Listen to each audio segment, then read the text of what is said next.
The proof of work for the Beatles was going to Hamburg and playing 14 hours a day.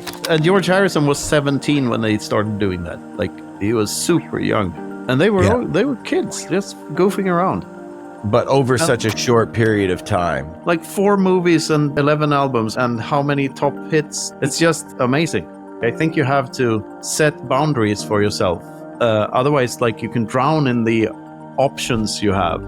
It's what's so amazing about the computer era is that you have all these options and like you can do anything with your life. We're not forced to pick one thing anymore. So therefore, no one gets super good at this one thing because they can always choose to, I'm bored with this, I can go do this instead. You aren't bored the same way you were before the internet. And I think a lot of creativity is born out of boredom. I actually used to own a bar in New York City. We had the second Bitcoin ATM in Manhattan at the time. That was on the Lower East Side. So been in Bitcoin for a little while, and my biggest regret is not working in Bitcoin full time and starting back then, but I'm making up for it now. Muzz, welcome to the Bitcoin Infinity Show, or rather the Knut Svanholm Show, I guess, because Luke isn't here, unfortunately, but welcome anyway.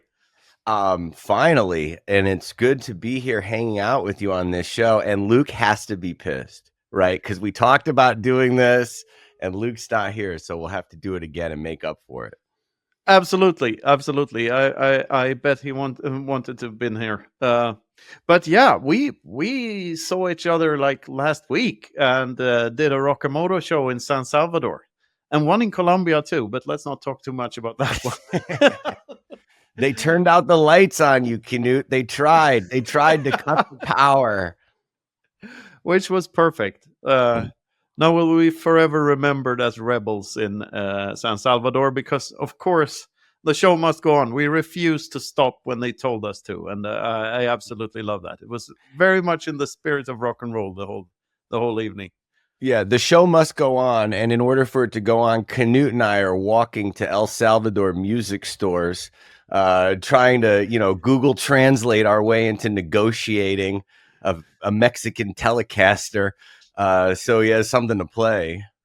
It was absolutely beautiful. So thank you very much for that Telecaster. You'll get to tell the story about what happened to that Telecaster real soon. But first, let's start things off. Since you haven't been on the show before, as far as I can remember, let's tell our audience a bit about Mr. Muzzman and who he is, when he found Bitcoin and what he does and how the Roccamoto thing started and everything else you want to tell us.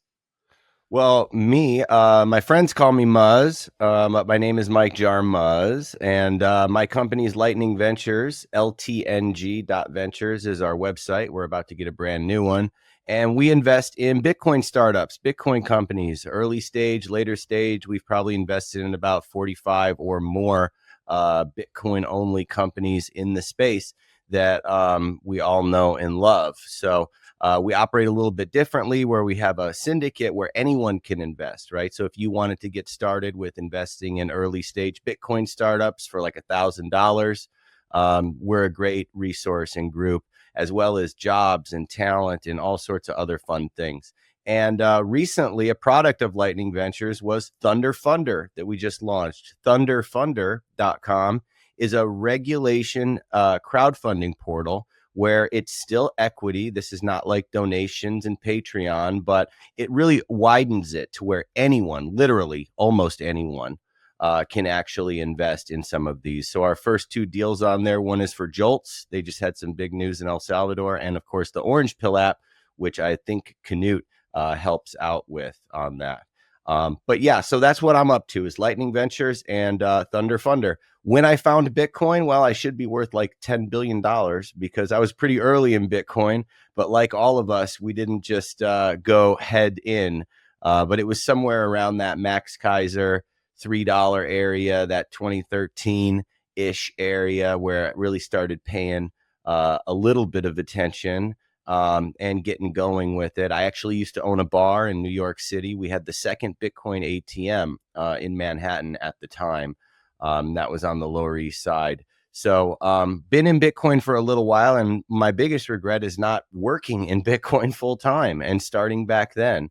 But I'm making up for it now. You certainly are, and like this, Lightning Ventures and Thunder Funder is super interesting. And you're right, I am an advisor for the Orange Pill app. Like, disclaimer here. So how does that work? How does the Thunder Funder thing work? Do you say that anyone can invest? So you can just shoot sats and become a equity holder? Is that how it works? Yeah, well, it's not like a no KYC kind of peer-to-peer deal. Like this is a regulated space. We have a license and FINRA and all that good stuff. But investors, pretty much most anywhere in the world, can sign up for Thunder Funder with very little friction. And if they had an opportunity to invest in the Orange Pill app, they could invest maybe $100 minimum, and that would be equity. That would be the same kind of terms as the suits and all the big investors that were coming into these rounds. We're kind of a pleb investment platform, or a way for the plebs to get started. Also, if you're a Bitcoin startup or company looking to raise money, you should reach out, fill out the form on the website. Not only that, but maybe even something like podcasters or media things. Maybe Knut, with everything divided and the Infinity Show wanted to do a raise or something. We're looking for creative things like that too. Yeah, that definitely sounds like something worth looking into a little deeper. And I'm sorry I haven't done that yet, but as you know, I've been busy, and so have you. The and we've been busy together with these Roccamoto shows. So what's like the story there? Shall we tell the people about how that whole thing started and what it is? And like, yeah, can you give us your version of what a Satoshi Rockamoto is and how it Oh, came to be? okay, but you know what? You got to interrupt me or stop me if you want to add some details. Okay, I promise me. I am the great interrupter, and yeah, Luke can tell you all about that, my interruptions. So don't worry about that. Well, for anyone who knows Ugly Old Goat, that's he's a real interesting guy, and he is an amazing human being for sure. But Ugly Old Goat was doing a conference in Mexico, and I had never met Knut, but Knut was invited and came down there, and I was there with Anna. And when we got to the conference, it was beautiful. The venue was beautiful, and went all out. He had like busts and statues on the stage of like Saifuddin and all these things, and really went out. And it turns out that basically everyone in the audience at the conference was a speaker. So you had this big beautiful room, and the lights were great, everything was great, and there was probably 38 people here, and 33 of those people were on stage. So it was a fun, interesting event, and that's where I met Knut, because I used to always carry around a chess set. I haven't brought it to the last few Bitcoin conferences, but I would love to and do these Bitcoin Blitz sort of chess tournaments for Sats and all that kind of fun stuff. And I had a chess set in Mexico, and Knut can really play.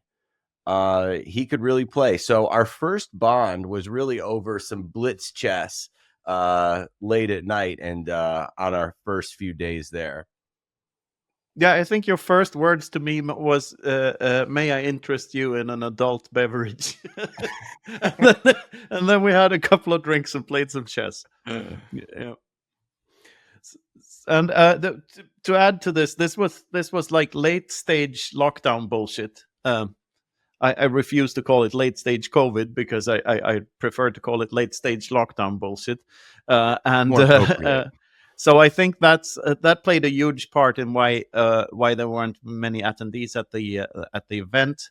I would say there were a few more guests than maybe five, but All right, maybe an I'm equal joking. amount of yeah. To not bash Ugly too much here. I mean, it wasn't his fault to begin with, but there were about an equal amount of guests and speakers. I think something like that. Maybe a bit fewer guests, but we had a great time, and he was such a sweet guy, and he treated us to all sorts of luxurious things and various things, and we ended up driving little buggies in beach buggy bikes slash cars, more cars than bikes, but at a place called Horsepower Ranch. So I'll let you take it from here.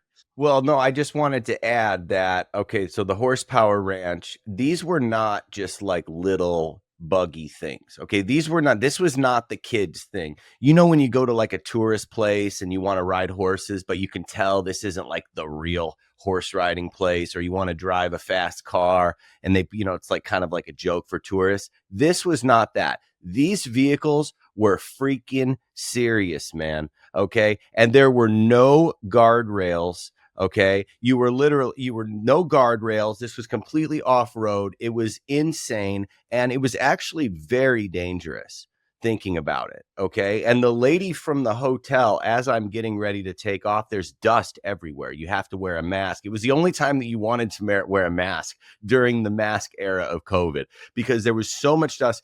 The lady from the hotel comes up to me as I'm about to leave in this car. I'm actually with Juan Galt. And she looks at me and she says, we don't have insurance, right? That's literally what she said. She's like an old Mexican lady. Like, she wasn't making a joke. Like, she was being completely serious. And I don't know why she just said that to me, but that was really dangerous, but that was also really fun. Yeah, I shared rooms with a guy called Vector, I think, and he is a Mexican guy, and at this horsepower ranch we found a black widow. But he was trying to and I'm like, holy shit, that thing could kill you. And he's trying to calm me down, and they said like, don't worry, man, don't worry, everything in Mexico want to kill you. You just have to relax. And I can't say I was more relaxed after that. So we're at this horsepower ranch, and they set up a kind of a little show, right? That was part of the thing, where with dinner, and there was outdoor, very small little patio area with high quality gear and a cover band. And my history of managing bands and doing my thing with music, I couldn't help, because the pieces were coming together. Gabe from Tampa, Gabe is an amazing drummer.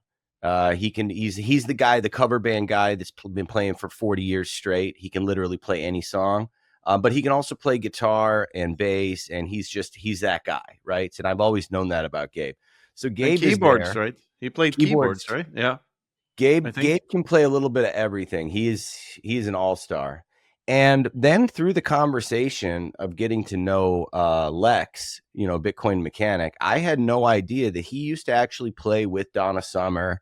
He was a studio musician, and that he is an absolute all-star on bass and keys. He's just a ripper. He's so good. Yeah. So, finding that out, and then, I've known Giacomo and Mir for years, and I didn't know that she was a professional vocal coach.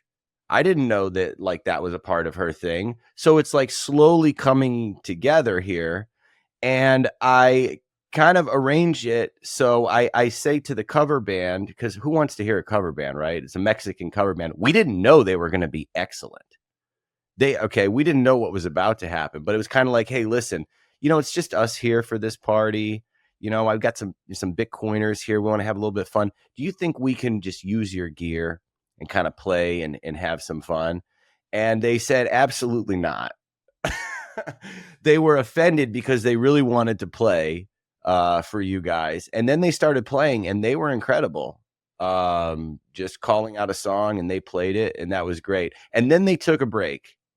And they said, hey, if you guys want to have a little bit of fun for a little while, go for it.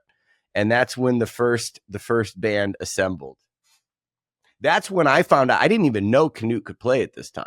Knut just picked up the guitar, and all of a sudden I was just screaming, he's a shredder. I wouldn't know about that, but we were all surprised that it sounded not shit when we picked up the instruments. And this is how the Satoshi Rockamoto thing was born, I guess.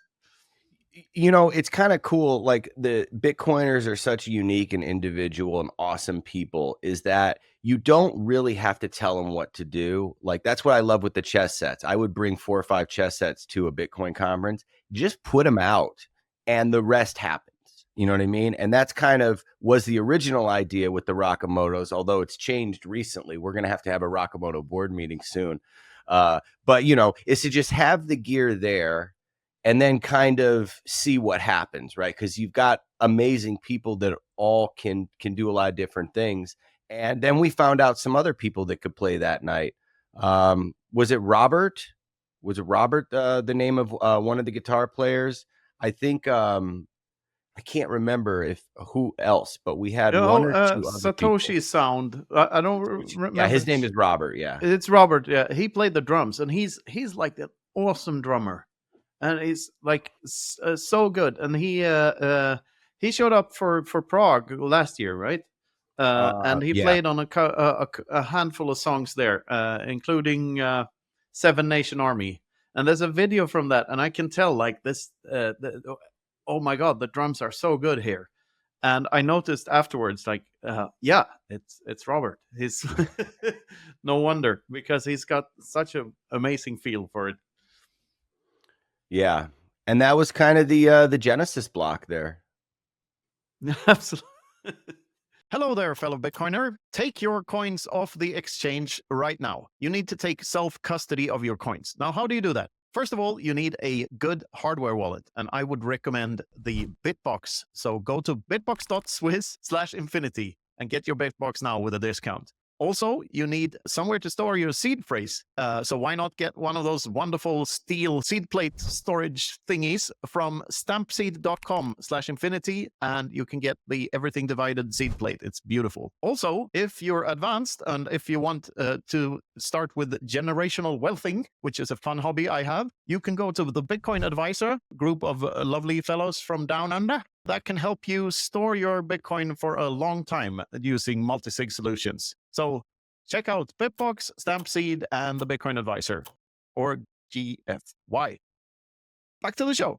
And so when was the next Roccamoto? Like, it wasn't called the Roccamoto then, but you were certainly in charge and telling everyone that you need to go up on stage now. So when was the first real one? Was that? It was actually Miami. And yes, I'm well aware that I am a pain in the ass. That is for sure. In a good way. I'm working on it, though. So we did one in Miami at I can't remember what year conference. I have the flyer though. It was actually pretty cool. And it was a small little room. It was a Lightning Ventures party. It was free. It was packed, and we had a pretty good time there. But Knut was not there. I was. Yeah, you did. Yeah, this I is have 2023. pictures of it. Yeah, I came directly from the airport. So I took an Uber straight to the venue because the show had already started. And I remember meeting you on the street and like, dude, you need to come up on stage and play bass immediately. Like, we have no bass player. So I hop on the stage and like, but what about my luggage? And I leave it on the on the sidewalk. And you're like, I'll take care of your luggage. Don't worry about it. You have to get on stage. And I hop in and I play bass for around 45 minutes. And I come back out again and there's my luggage still on the street. but it was still there, so no worries. And yeah, that was a cool venue. It was narrow and tiny, but it absolutely that was a special event too. Yeah, I have so many fond memories of these occasions. Yeah, there you go. So yeah, that was a little one. That's actually Seven Nation Army, I think. Yeah. Is that the same? Oh. Yeah. That was that. I think that was the first one. Was that night there. But all right, cool. I forgot, and I couldn't find the flyer. I went and I tried to bookmark the other day a lot of those Roccamotos, anything I could find on Twitter for the Bitcoin National Museum one day is going to want a section of the place for this. But yeah, that was a fun one, and it was super small. And we had some surprises. I don't know. Do you remember that guy from Ibex who came up and sang La Bamba, and everyone played? Yeah. That was great. I wouldn't know about everyone playing it perfectly, but we managed. I don't think we ever played anything perfectly on a Roccamoto, but that's part of the charm. This is the thing, and that's why, like, it's so it's like creating something out of the chaos. Like it's a very spontaneous thing. There are a couple of key things that need to happen, a couple of key players here and there. But we often we try to make it work, and sometimes it does, sometimes not so much. But it's a trial and error thing, isn't it? Yeah. Just like any band, you start out somewhere, and then all of a sudden there starts to be some issues. There starts to be some issues. So, no, it's been a lot of fun, and we've done so many. I mean, just off the top of my head, I mean, Miami, 2 Prague, 1 Riga, One San Salvador before this one, right? So two San right, Salvadors. 2 San Salvadors. Have we been doing them in Amsterdam? No, we tried No to, but we couldn't get Amsterdam. a venue in Amsterdam, right? Yeah. But there's Um, been a few at this Colombia, Colombia. if you can count that one. Yeah. That was not the best, but that's all right. But yeah, I can't even think of them. But yeah, it's been fun, and it's definitely a fun little side event, and hopefully we can continue doing them. Yeah. Well, I love those flyers, by the way, the posters you make. Like you take like a picture from an old horror movie or something, and you add on. I mean, they look perfect. They look like. So, I was a concert promoter. We did 35 concerts a month, okay, in Phoenix, Tucson, and Albuquerque, and we cranked out flyers. We cranked out some of the best flyers. And that's kind of like the old hacky trick, late 90s, early 2000s, when you're doing that, you can find a B movie poster or something cool, and you can get rid of the text, and then of course, it's all about fonts, and you can make some really fun stuff. I mean, I don't have the archive like in front of me from all of our concerts, but from all the punk rock bands, and I'm not talking about those like British like Crass and those type of punk rock bands, Dead Kennedys, not that style, but like the really cool, we had some really awesome flyers. you know I used Yeah, to love that. And you could do a small screen printing run, where you get them and number them. I'm sure that you've got some like Melvins and Sonic Youth screen printed posters or something that you bought over the years. yeah. I tend to throw away old stuff like that, and sometimes I regret that. But I had like I saw Pantera in '96, and I had a Dimebag's pick, that said "Far Beyond Drunk," but I lost it, unfortunately. So like No. I tend to lose stuff. uh, You see, you're the opposite of me. I'm a pack rat. I can't throw anything away. I still have a concert stub from seeing Weezer in 1996 on the Pinkerton tour at the Electric Ballroom in Tempe, Arizona. How can I throw that away, Knut? yeah, I don't know. Like, and yeah, I'm too. I guess like my minimalist lifestyle took over for a while, and I threw I remember throwing all my CDs away. For instance, I just thought like these are gonna deteriorate. Most of them are just skipping a track here and there, and they don't work, and they have a limited lifespan, right? So, well, fuck it, I'm just throwing them all away, and then no more hassle with them. So I threw away like 200 CDs, just dumped them all. Good riddance. I don't need this anymore. Yeah, I mean, with the media and stuff like that, with paying $10 a month, and having literally everything that you would want, you'll own nothing and be happy. Yeah, Really, then it comes down to the vinyl records or the things that you really collect, yeah, which is much smaller. So I'm trying to be like you, Canute. I'm trying to throw away things that, you know what I mean? So I went through this big cleanse like 2 weeks ago with Anna, and I'm like, you know what? Why do we have all these clothes? Stuff that we never wear. I'm like, let's just throw it away. And I'm like a tourist, so I go crazy. I'm like, let's throw it away. I'm like, throw everything away, throw everything away. And I'm like, you know what? I only need 7 pairs of underwear, for crying out loud. Like, does anyone need more than 7 pairs of boxer shorts? So I just threw everything out. And guess what? I don't know what the hell happened, but I haven't worn underwear in like the past 3 days because I don't have any on. It's like, what are you doing? I'm like, I don't know. Where the hell did all the underwear go? That's a true story. 7 boxers army. Yes. All right. So, well, I mean, we have. You talked about Weezer 96. I talk about Pantera 96. I mean, we're of a similar age. We're old fucks, even though we don't admit we are. So I think we have a lot of similar like musical influences and stories about music and what kind of bands we like. So you want to get into that a bit? Like, what's your top 5 bands in the world, or something like that? Okay. Well, a couple of things. And yeah, that's great, right? The question is like, if you're on a desert island and you can only have 3 artists, but you get their entire catalog, right? Forever. That makes a difference. You know what I mean? You have a limited catalog. Yeah. Okay. So, that's great. But, you growing up, you probably didn't have the opportunity to see as many touring bands. I mean, I grew up in Phoenix, Arizona. So, No. it wasn't, it was still maybe a top 10 largest city in the US. We had concerts, but like, did you have many opportunities, or like, where did you go when you wanted to see? No, like middle of nowhere, Sweden. Like, there was like no big international acts to see if you didn't go to Gothenburg, which was like a 2-hour drive away. Or that, and there were some big concerts there every once in a while. I mean, I saw Pink Floyd there when I was around 20, so I think that's the first big one I went to there.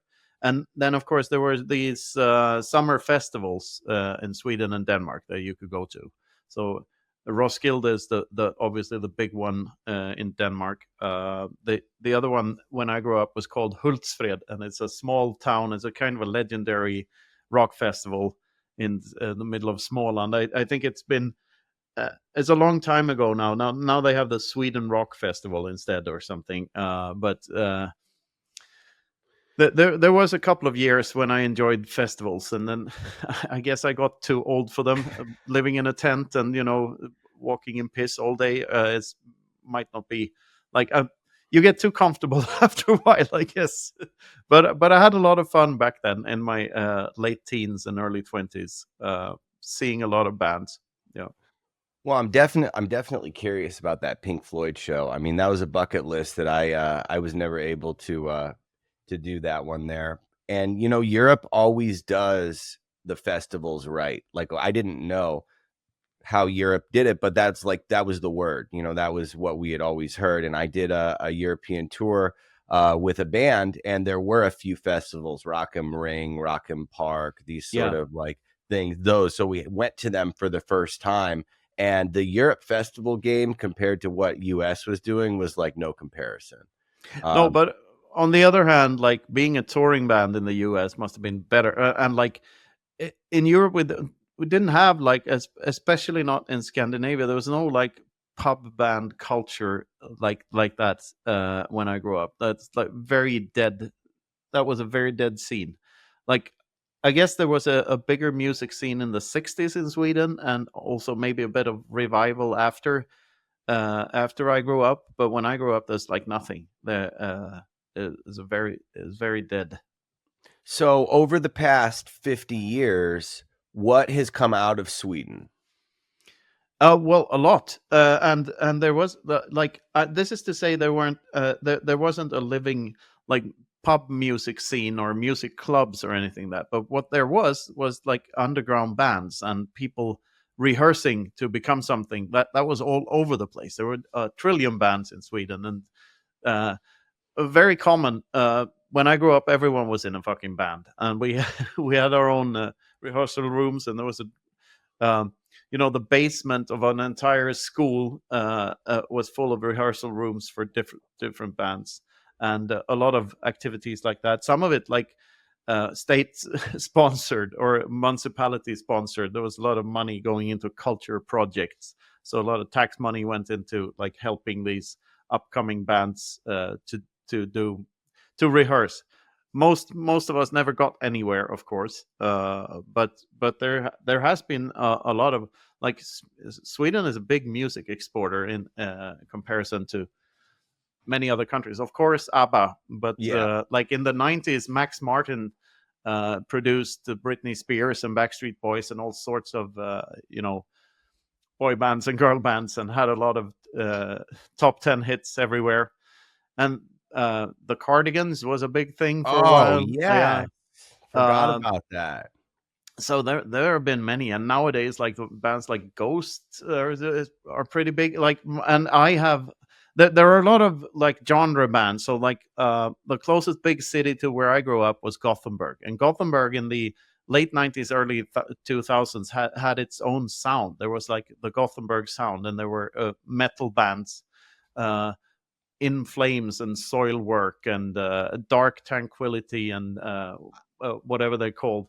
That was a whole subgenre in itself. I never really liked it that much, but it was definitely a thing.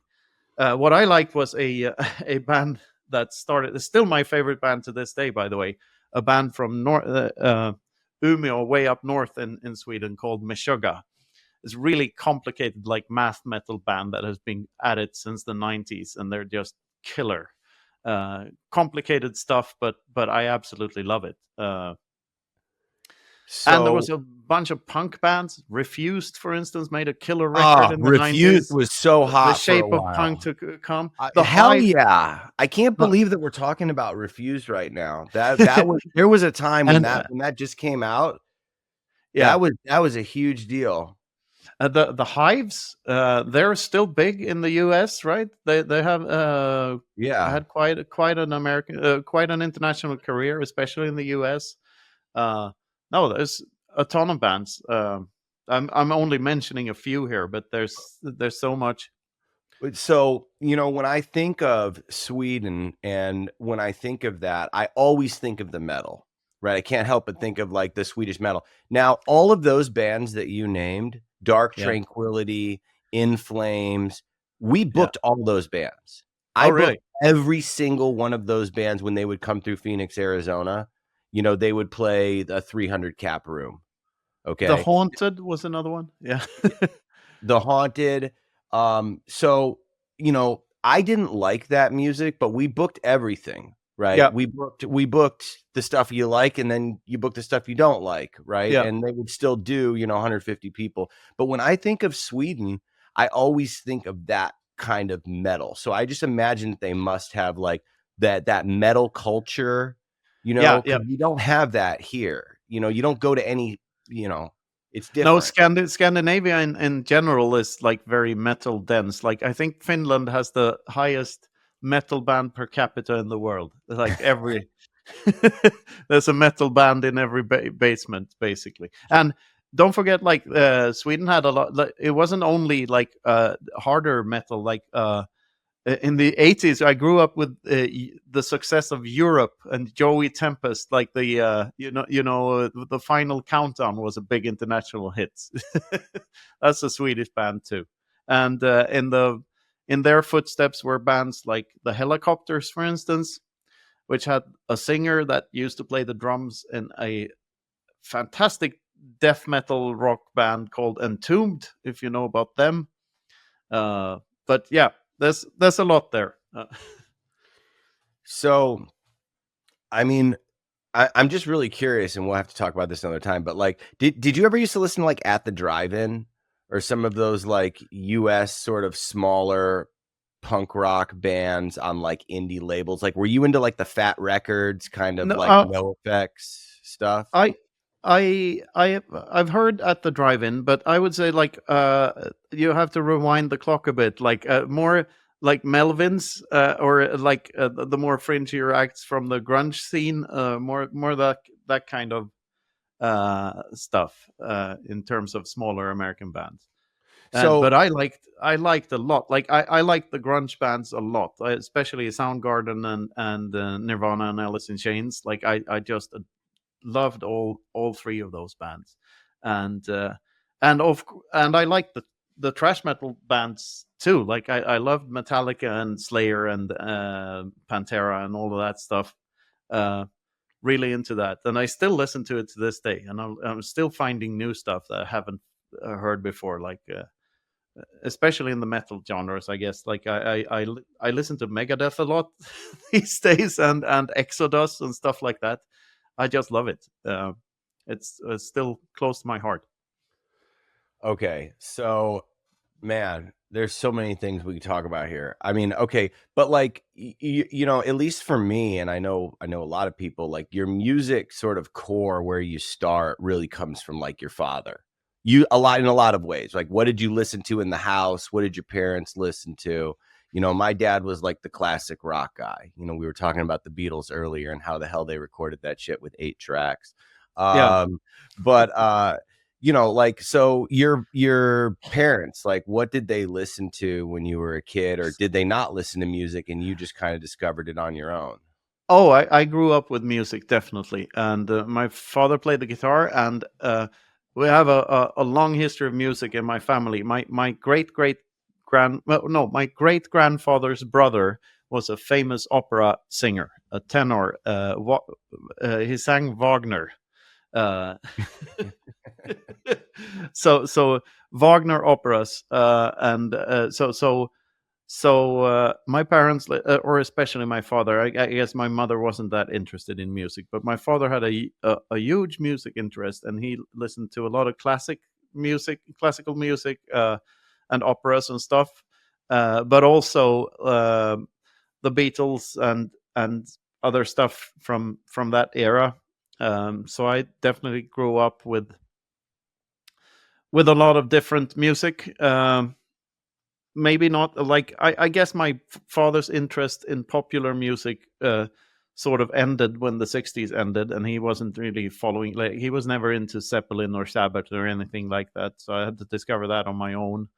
uh, but there was like the small town I grew up in was a huge music town. Like music was the thing, like everyone was into, uh, or everyone I hung out with in my teens, like really identified with whatever music they listened to. And there was this even earlier than that, there was this feud between the synth fans and the heavy metal fans. Like there was a feud going on. Those so yeah, that's my musical background, and like whatever I found in my late teens, it's still close to my heart. How about you? What bands did you grow up with? What did you listen to other than what your father already listened to? I mean, you know, what came out, I mean, Weezer was big, right? When the Blue Album came out, that was a big deal. Or like Green Day Dookie. You Oh know, when yeah. Green Day Dookie came out, that was kind of like a way to really discover another world, because I really didn't, you know, pop punk. I don't know, are the Ramones pop punk? You know, are the Misfits pop punk? I don't know. Um, but you know, that kind of started that Green Day. I think that really did it for a lot of people around that time, because then all of a sudden you discover Lookout Records, you discover like what's Operation Ivy, and then all of a sudden you start going in deeper. I think in oh, in the circles was in, it was kind of embarrassing to like Green Day or what was the other band you said there? The, like Blink We 182 or anything, Weezer. or even Weezer. It was kind of like uh, you weren't one of the cool kids if you listened to this kind of radio schlock thing. You were supposed to be more metal or more like with the mopey grunge people that wanted to kill themselves and stuff. That was way cooler when you were a more deep and interesting person if you did, I guess. But like so in hindsight, I always loved that stuff, and Dookie is a great album, right? And the Blue Album, the Weezer. You know, if you want to destroy my sweater, grab a string as I walk away. It's a fucking brilliant song. Uh, I just love Weezer. Always have. But like that transition that gets you away from kind of like what your father's listening, and you're at that like point in your life, you know, those Yeah. formidable, like what, you know, something like that comes out that gives you the taste. Cause then, you discover everything else that might not be the commercial success, right? Somebody who is a little later, when maybe they, discovered No Doubt, actually found real ska, and like found, Yeah. went, but like I was 15 and I had an opportunity to work the concessions booth at Lollapalooza 96. Or Oh, maybe I was 14. So I had never really went and I had no idea what was going on. So I did it and I was working.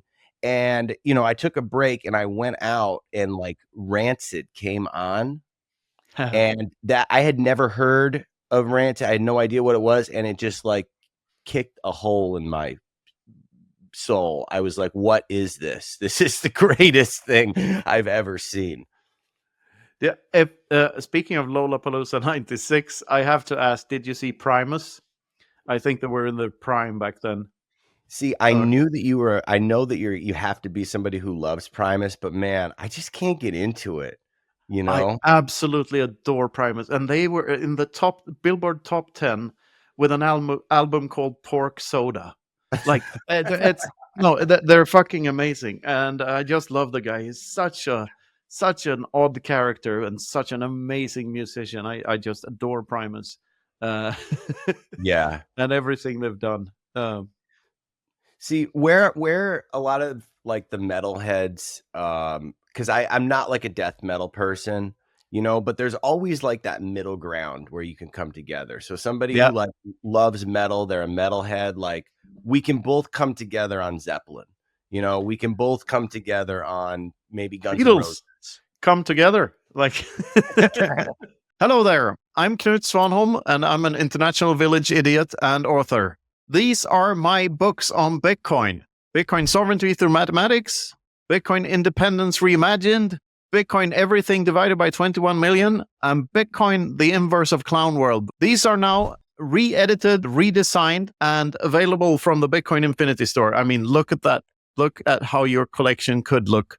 It's upside down, but there they are anyway. But more than that, all of these books will be released for free, chapter by chapter, week by week on Noster. Also accompanied by a video that Luke and I will make talking about the ideas in the book, where we answer your questions, because you can sign up for the Bitcoin Infinity Academy and join courses for each and every one of the books and talk to us every now and then and get other perks like a free set of steak knives. So go to the Bitcoin Infinity store right now, get the books, sign up for the Academy. I have a handful of albums in my teens that just changed my life. And one of them is Appetite for Destruction, which I still to this day think is one of the most brilliant albums ever made. Like, it's very hard to top. Slash was fucking 18 when he played those guitar licks. Like, it absolutely blows my mind that they managed to stay sober enough to record that thing for for the duration of the session. It's just a brilliant. If they were sober, I don't care. It's probably not. It's a brilliant debut album. And Nevermind, of course, came out like just a couple of years later, which was also like, it changed the game completely. Like, all of a sudden, no one was listening to hip hop anymore, because like a couple of years before that, NWA happened, and everyone's like, "What is this cool new music genre?" And then Nevermind happened, and no one was listening to that anymore. And what's another album? Yeah, for me, Soundgarden's Super Unknown was like next level shit. I had never heard anything like it. It was so well produced and such simple yet intelligent songs, often in odd time signatures and stuff, and still very sing-alongy, and like, to me that's a perfect album too. Like, and of course when I discovered Pink Floyd and Dark Side of the Moon and The Wall and all this stuff, that was also, I remember first time I saw the Wall, the movie The Wall. I think I was 16, and I was in France at a friend's house, or a friend, what became a friend. It was my parents were friends with his parents, and they wanted me to see France for a while. So and that's where I saw The Wall, and it's like mind blowing to me that the music and the way that story was told is completely different from everything else I'd seen before it, and super depressing but super good. Like, so yeah. It is depressing. It's not an uplifting, fun movie, No. but it's so good though. If I think about, like if you pick people that have had the most insane, amazing life, where if you could just experience what they've gone through, Axl Rose has to Yeah. be nuts because you're pre sort of all of the world that we're living in right now. Okay. And just to be at that level of like height and fame in an analog sort of world, right? Before the cell Yeah. phones and people actually had attention spans, and just the groupies and the sheer size of like the magnitude of what they lived. Like that Yeah. had to have been like, if you could pop the cassette tape in and be like, let me try that for a year, that had to have been just nuts. Yeah. I think both of our lives are like, in comparison to your average Joe, our lives are super interesting. And like, life is after Bitcoin has given me so much that I never expected from life, and it's just, but it still pales in comparison to someone like Axl Rose, of course. Uh, but yeah, you shouldn't complain, I guess. Yeah. I mean, the level of fame. So one time, they had this thing on tour. They call it a rock doc. Okay. And a rock doc is basically a doctor or a nurse practitioner that specializes in bands or singers, or they'll come to the venue. So, we had a singer who wasn't feeling well. And basically, there's a shot of like this magic B12 fix everything in the world that's wrong with you. And Yeah. I ordered this rock doc that came to the show, and gave the singer a shot, and and I just started talking to her, and she had all these stories, and she was telling stories about Axl Rose and how he would want to get a shot in his throat, and the shot, like a shot of heroin in the back of his throat, that would like loosen up his like vocal cords and like do all this crazy stuff. She had insane stories. I don't know if it's true or not, but she was telling a few of them. He's the one they call Dr. Feel Good. Yes. Yeah, there you go.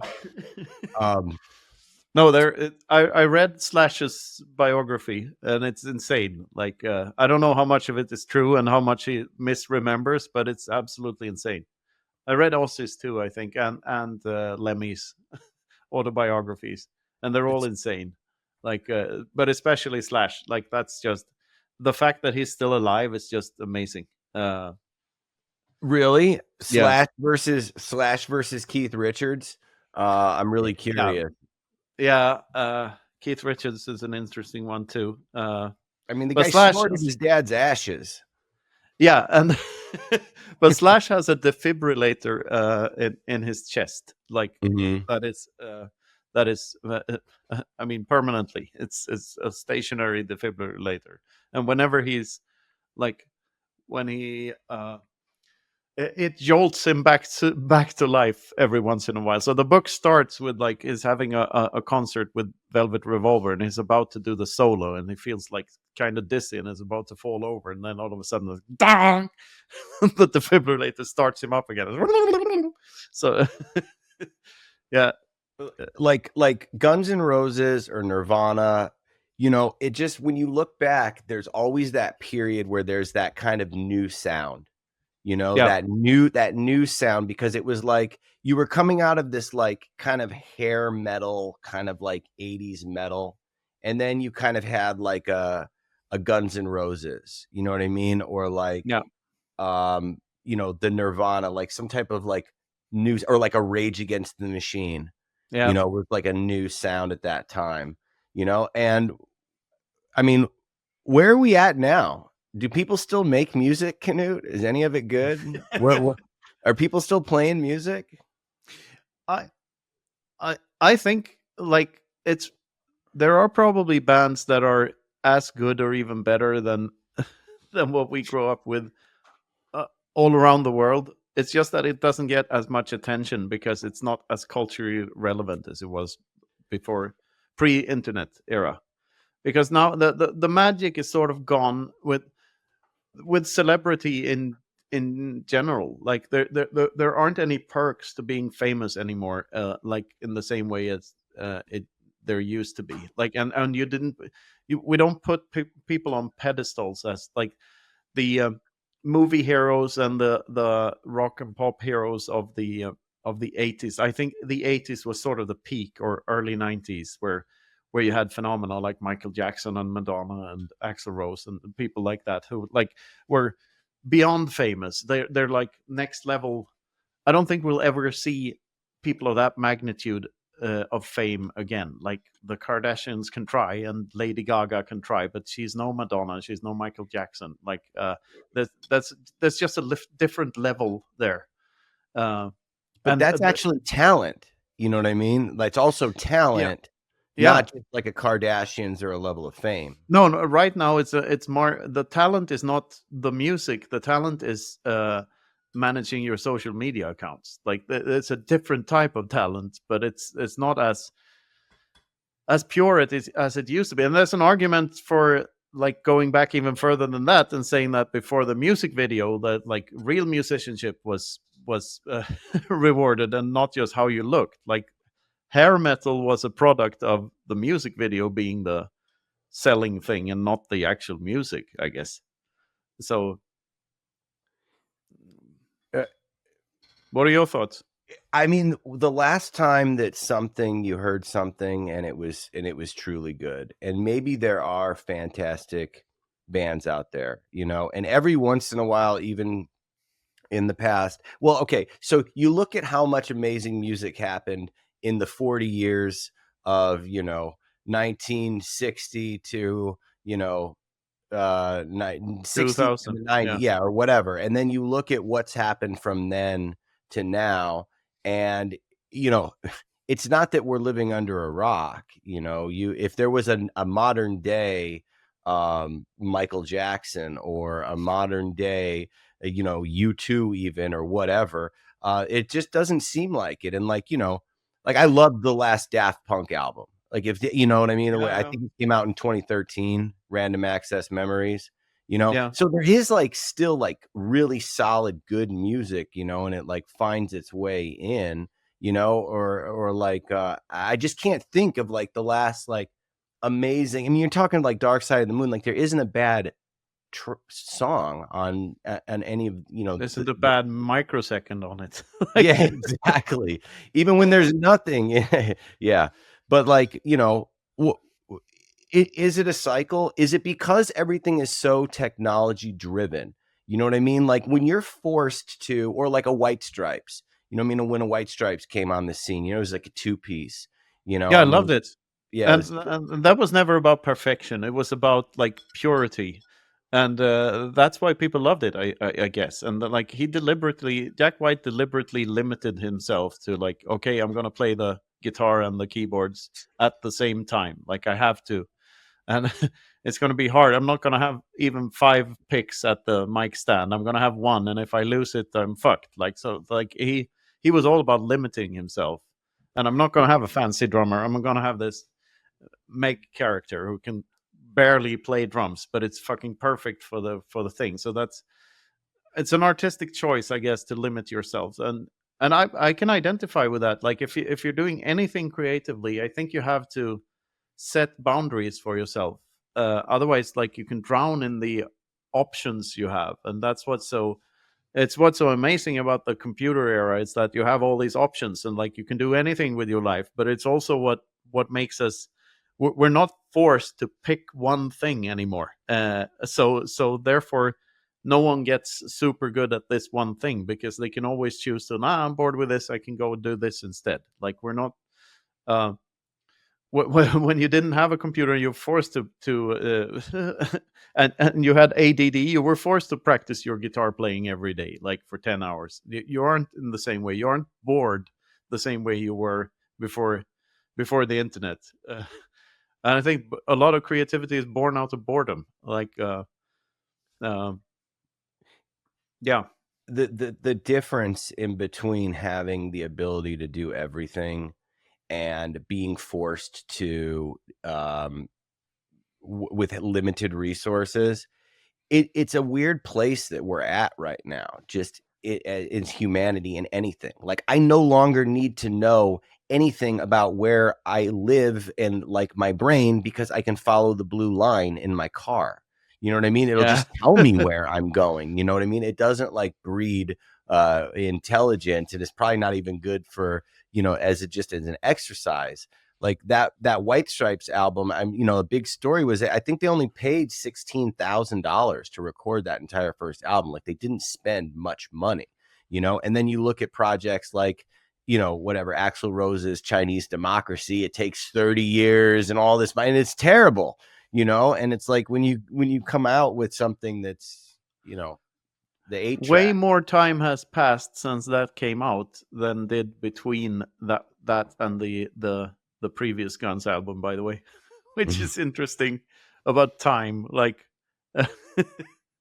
it's just, yeah. The thing is, but you can be an old man about it and start yelling at clouds, and say that everything was better back in my day. But I don't think that's very productive. You have to like roll with the times and adapt.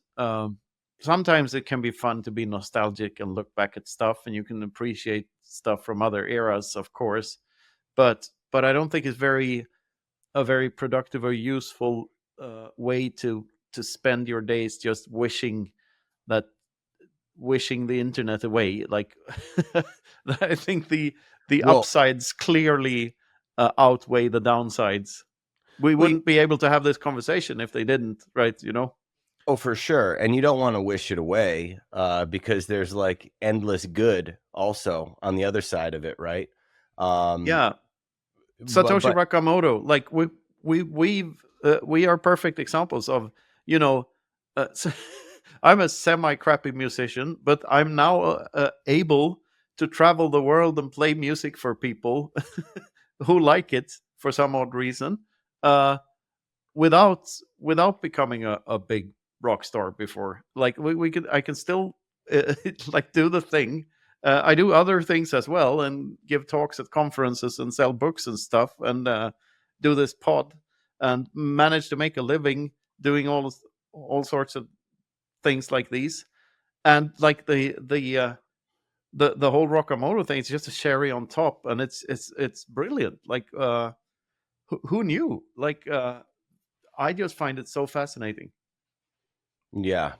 Well, you know, I really do hope that it evolves and it continues, to get better. And I have to tell you that like when you like my entire life, Canute, I mean, for like I lived in a venue. I lived there. I lived in that place with every possible scale of we're loading in at 9 o'clock in the morning and they have two semis in the whole production, and every person that's on that tour and every part of that day that goes into that whole process, right? There's so much that goes into building that day to where when you walk in with your ticket stub and like all of that shit is there, not just for our little fun thing, but like I feel very at home there. Like I know how that works. Like I used to do sound, I can mix in a pinch, or lights. I was a professional lighting engineer. I even did like a DVD that came out. Like I love lights, and I love making the shit look good. And I just feel very good doing that because I did it for such a long time, you know? And when you do something like you feel good on stage, you feel good playing because you were in bands and you played in basements and you practiced and rehearsed and did all this fun shit, when you feel good doing that. No, this is what it's all. I love that you put it this way, because like this is what Bitcoin and this community allows for. All of a sudden, you have a use for all of these useless skills that you built up over the years,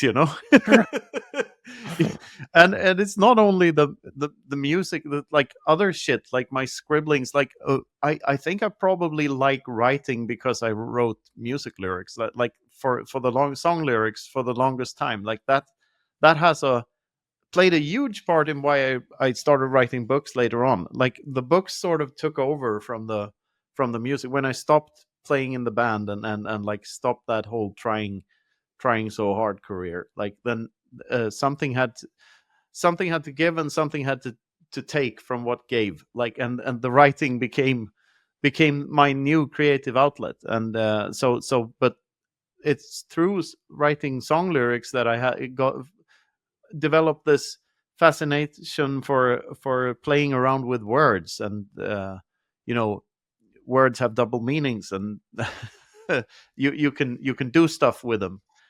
So and I think this is true for many Bitcoiners, that they find a way to utilize their passions and utilize their hidden abilities uh, to do something in the Bitcoin space. And it's just like all the pieces, jigsaw falling into place. One of my favorite Radiohead songs, by the way. But that's what it feels like. It's uh, yeah. What are your thoughts? Everyone's got a part to play. Yeah. So I want to ask you a question about whether the greatest of all time sort of stuff will be timeless and live forever. Do you think that everything that we look at as, the greatest band, and by the way, I didn't get your 3 artists that you would want on Oh the yeah. album, but is this going to be around? I didn't get yours either. Like I'm trying to interview you, but you end up interviewing me instead. But okay, what was the question? Does a 22-year-old kid ever go through that phase where they discover the Beatles and Zeppelin, and really does that live on in a sort of a future where people are maybe short on attention spans and we're living in another world, or do these things sort of die away? I mean, I personally, I love to find things that I don't know of, right? Calypso music classics, old songs, the 40s and the 30s. There's a lot of like, little jazz thing. And I start to build my own things that I've never discovered, right? Yeah. Or Dollywood classics, or weird Wasn't that fantastic in Medellin when you just took an Uber somewhere and the soundtrack to Medellin was just great? It was everywhere, like Calypso music, South American music, like it was just pitch perfect, and I just loved it, all of it. That's one of the fun things about traveling. Like I have this playlist, I'll share it with you. It's very long, right? It's all timeless classics. And just, there's no garbage on there.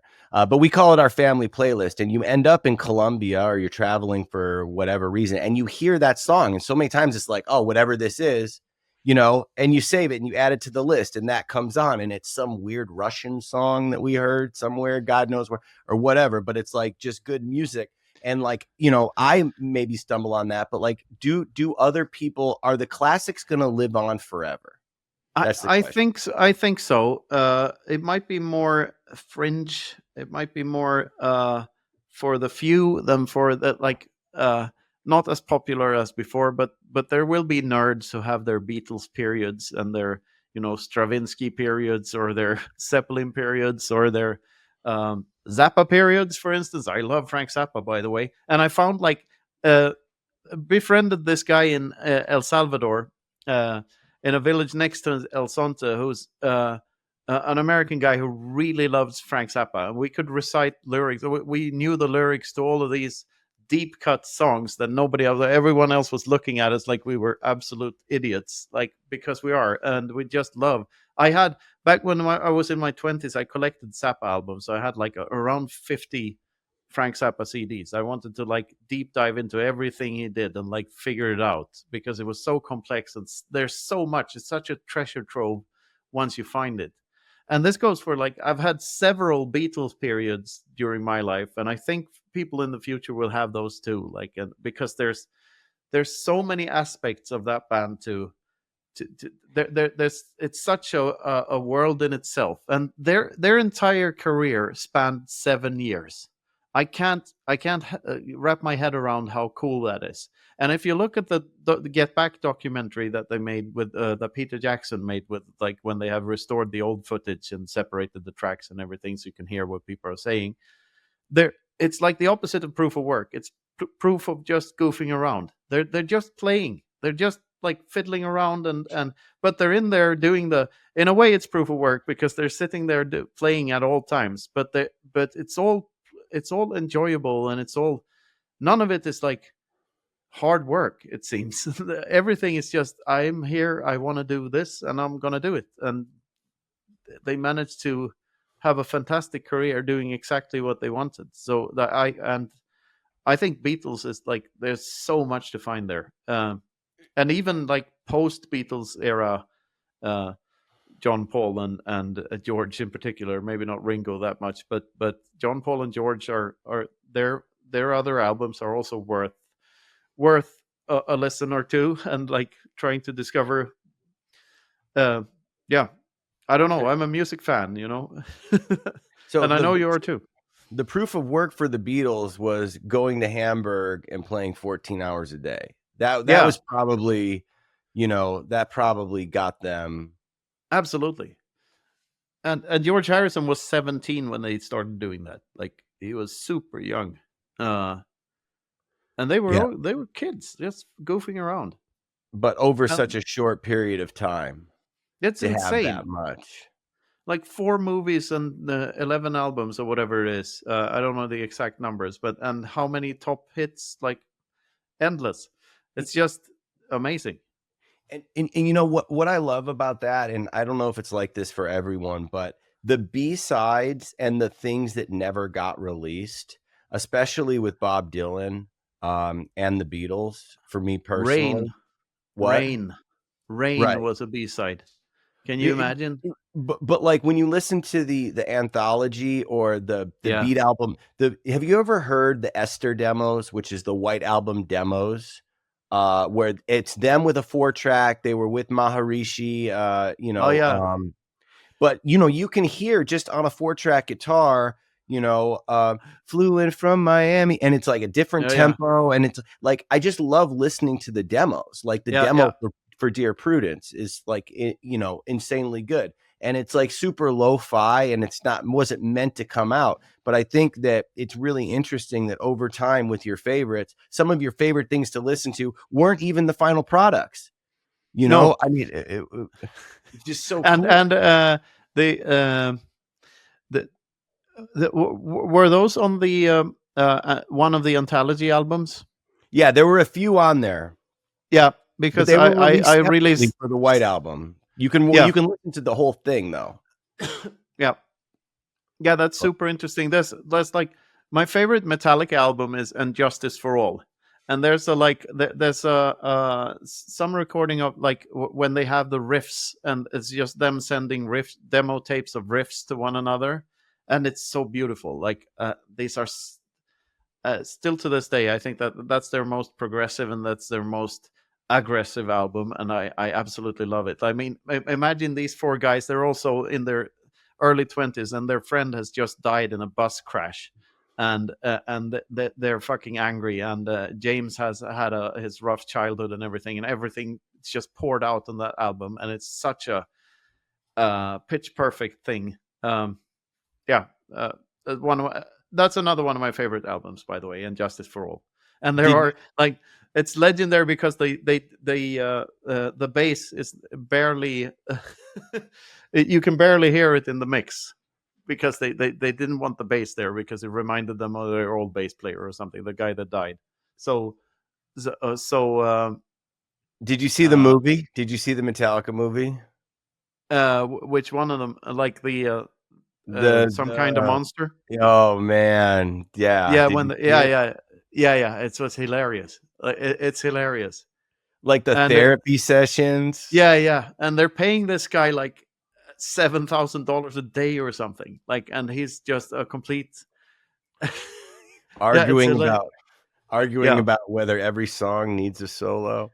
And it's amazing that they survived that, and that they're still sort of relevant and still sell out shows and stuff. I mean, I don't think they ever made a good album after the Black Album, but still, they're still touring, and every once in a while there's a semi-good song coming out, and I respect the hell out of them for like walking the walk the way they do, and yeah. So who's left to see? Who have you not seen that's still touring that you want to see? And let me tell you, Primus. I never saw Primus. But wait, they're still touring? Yeah, They because we they did like one of the best concerts I've ever seen. Like I didn't see it myself, but I saw it on YouTube. Is when Trey and Matt play all the South Park songs with Primus and Ween. Like that was right up my alley. I absolutely love all the South Park stuff, and they're super talented musicians too. Especially when playing with Primus. So yeah, I'd like to see that. If I could pick one band that I haven't seen that I'd like to, it's probably Primus. And how yeah. about you? I don't know, and I ruined it because I finally saw the Rolling Stones not too long ago, and Oh I yeah. wish I didn't because it just Oh, it was ruined it, crap. you know. Well, no, I'm picturing like everything that I know of the Rolling Stones, and you know, what I mean, the '70s, and like it was just it was so bad. They just don't care. I mean, it was kind of I almost wish that I actually do wish that I didn't go and I could just keep it in my Oh mind. Or I yeah. wish that I would have saw him in the 90s maybe when it was a little bit of a different thing. Same thing with Bob Dylan right now. I mean, I wish I could have saw him in the 90s, but it is a terrible show. It is an awful show. Did you know after the Prague the 2023 one, Luke and I went to see and Luke's wife went to see Pantera. the Wow. the Pantera reunion or whatever you call the Pantera tribute. I bet there's And that was really good. And yeah. Prague is special, like if you're gonna see bands in Europe, you should see them in Prague because like that's where we know that's where the cool underground pubs are and everything. And of course this was in a big arena and stuff, but it was really cool. And they sounded good, like real good. I wish I would have seen AC/DC in the late 90s. I actually did see them not too long ago on the tour with Axl Rose, where Oh, you saw that? yeah, they sent their singer home because I guess he's deaf, which is which is a tough thing to say. How do you have that conversation? Listen, you're leaving. You can't shit. But From anyway, yeah, yeah, go it on. was still good. Did you ever see them? I no, but I saw the clips of Axl Rose singing, and ironically enough, I think Axl Rose sort of redeemed himself. I mean, he's been sounding like Mickey Mouse for a long time. Like he hasn't been good since the '90s, really. And but I think the AC/DC stuff sounded real good. Like he sort of redeemed himself. I guess he had to kick himself in the butt because he got that gig, and he took pride in it. So the clips I've seen sounded good. Did it sound good live? Like, was he okay? I mean, you know, Angus Young is actually a teetotaler. So he doesn't do any drugs, drinking, nothing. He's very, but he's a chain smoker. Yeah, He smokes like crazy. So he's getting up there in years. And, yeah, you know, it was still a very good show. Like it wasn't like the Stones thing. The Stones thing was embarrassing. yeah. It was still a very good show. It was weird because Axel just hung out in the back, basically the back of the stage. He didn't really live it up. Like it wasn't really his thing. Like Oh, he stayed in the back a little bit, but it was fine. But ACDC still does something really cool where a lot of their show is still very like analog. Like they have the big chick, you know, that blows up the oh yeah. inflatable thing that comes out and kind of floats around. And it's so cool because it's not just like everything is, you know, CGI technology. Like it's still and it was awesome and it was cool. Whole lot of Rosie. That's Rosie, right? The Yeah. inflatable chick. No, I love. There's a AC/DC anecdote where the interviewers accuses Angus of like AC/DC has just made the same album 12 times in a row. Like it all sounds the same, and he's like, no, no, no, that's entirely not true. It's completely false. We've actually made 13 albums that sound exactly the same. I mean, that drummer, he has to be bored, Yeah, the ACDC drummer, but man, I don't care. That's a hit, man. That's all you need to play. no. Uh, Um, and I mean, an album like High Voltage, like how fucking good is that? Or Hell's Bells, or was that with Back in Black? Uh, Back in Fuck those Black, up. that was Yeah. after the original singer died. Yeah. But it's the first one with Brian, right? Yeah. Yeah, and it's so good. And I mean, they put up so many killer things. So like, I can't imagine. Like, I love, and I love listening to AC/DC while I drive. Like, it's the perfect car music. And they're fairly easy riffs to play, right? Like if you're young and learning to play guitar, I mean, is it not a bad place to start? It's a good place to start, I guess. And like, this is one of the perks of all of these bands that we grew up with. Everyone learned to play guitar by playing like Metallica, Iron Maiden, and AC/DC riffs. Like when I grew up, that's what we did. Like we learned how to play "Run to the Hills," for instance. Everyone knew that, and "Enter Sandman." Everyone knew that, and like stuff like that. Yeah. Or "Highway to Hell." Yeah, that's a Knut classic. That's on the short list. I can't sing it though. Like we had to transpose it when we played it in Prague. Luke claims that he can sing AC/DC in the original key, so we'll have to. He'll have to sing the AC/DC songs next time, and we'll have to like practice them. Yeah, sure. I'd love to play some more AC/DC for sure. I may be able to help you out a little bit with some of those vocals. You should. I wish I would have helped Joe out with some of his songs. I mean, I don't even need the iPad. I know every damn word. I'm a big words guy. I mean, I could have did all those pop punk songs. All those small things. Yeah, I know you hate it. You hate it all. No, I love it. I love it. I absolutely love it. It's okay. I pretended that I hated it in my teens, but I loved it back then too. Like I love the pop punk stuff. I think it's brilliant. Yeah, it had its moment. Absolutely. So, Muzz, I mean, this has been more you interviewing me than me interviewing you. But so before we round this off, we've been going here for if anyone's still listening, it's coming up on like 80 minutes or something. But let's go back to Lightning Ventures and Thunder. Is there anything else you want to add about that? Because we've been talking music now for most of this. So okay. What else is there to say about that? The most important thing is I'm helping Knut develop a show that is going to be really all about music and dive into, bands or albums or songs, maybe play a few clips here and there. I'm looking forward to seeing how that goes. So yeah, Lightning Ventures. If you're curious, if you want to join our group, we are the world's largest Bitcoin focused investing network. Meet cool people, get jobs, get work, partnerships, invest in companies, get money for your own company. We've been fiat mining for Bitcoin startups since 2021. So that's a little bit on Lightning Ventures.